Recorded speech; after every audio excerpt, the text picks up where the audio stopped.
ভাইয়া আমাকে কিছু টাকা দিয়ে যাবেন, আমি সকাল থেকে কিছু খাই নাই। আচ্ছা আপু দাঁড়ান দিচ্ছি, আপুকে কিছু টাকা দিয়ে দিই। এই নেন আপু। 100 টাকা দিল আমাকে। মহিলাতে টাকাটা কাইরা নি। আরে আপুটা দেখি টাকাটা নিয়ে নিল।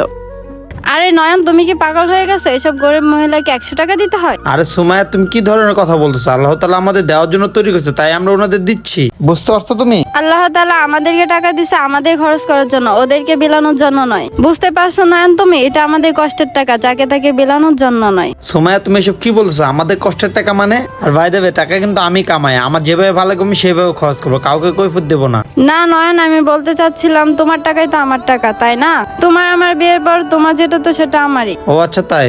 আচ্ছা ভাই দেবে আমার খুশির জন্য টাকাটা দিয়ে দাও নাকি, ঠিক আছে? না, এত টাকা দেবো না। এক কাজ করো, তোমার ওইখান থেকে আমাকে 10 টাকা দাও। এই নাও। যদি দিতে মন চায় 10 টাকা দাও, এটা তোমার খুশির জন্য দিচ্ছি। এই মহিলা নে। মাত্র 10 টাকা দিল উনি আমাকে। আচ্ছা সুমাইয়া আমি তোমাকে একটা কথা বলি, তোমাকে কখনো যদি আমাকে বা টাকা চুজ করতে হয় তুমি কাকে চুজ করবা? আরে নয়ন, এটা কোনো কথা বললা? আমি তোমাকে ভালোবাসি, তোমাকেই তো চুজ করব। আচ্ছা ঠিক আছে চলো টাকাগুলো দাও এখন, টাকাগুলো হিসাব করে রাখি, ঠিক আছে নাকি? আরে ভাইয়াটা দেখি পড়ে গেছে, ওনাকে উঠাতে হবে। কি ব্যাপার সুমাইয়া আমাকে না ধরে টাকা উঠাচ্ছে কেন? কি ব্যাপার? টাকাগুলো তো পড়ে গেল, তাড়াতাড়ি উঠাতে হবে, না হলে উড়ে যাবে। কি ব্যাপার নয়ন, তুমি কি অন্ধ হয়ে গেল নাকি আজকে? দেখে শুনে রাস্তাঘাটে চলতে পারো না তুমি? যেভাবে রাস্তার মধ্যে টাকাগুলো পড়েছে, উড়ে গেলে তো হারিয়ে যেত। সুমাইয়া তুমি শুধু টাকাগুলো দেখলা, টাকার সাথে সাথে আমিও পড়ে গেছিলাম।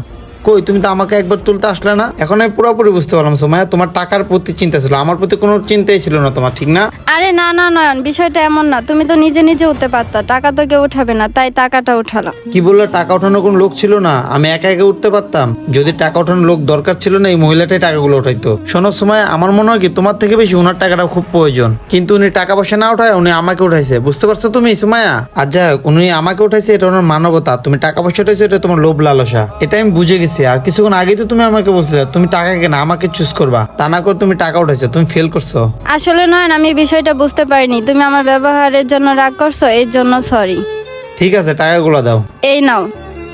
এই নেন ধরেন টাকাগুলা।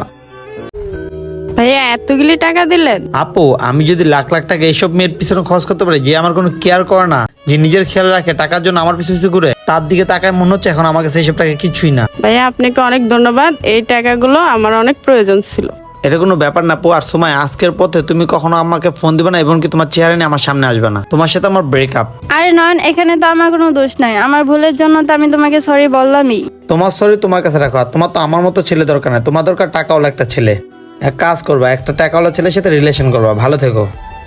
আরে নয়ন যেও না, আরে নয়ন যেও না, দাঁড়াও। এখন আমি কিভাবে বাসায় যাব? আমার কাছে তো একটা টাকাও নেই। নয়ন আমাকে তো একটা টাকাও দিয়ে গেল না।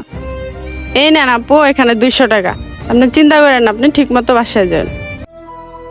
আব্বা আপনাকে অনেক ধন্যবাদ। আমি আপনাকে এত অপমান করার পর আপনি আমাকে সাহায্য করলেন। ওটা কোনো ব্যাপার না আপু, আপনি ভালো থাকেন। ঠিক আছে আপু, যাই, ভালো থাকেন।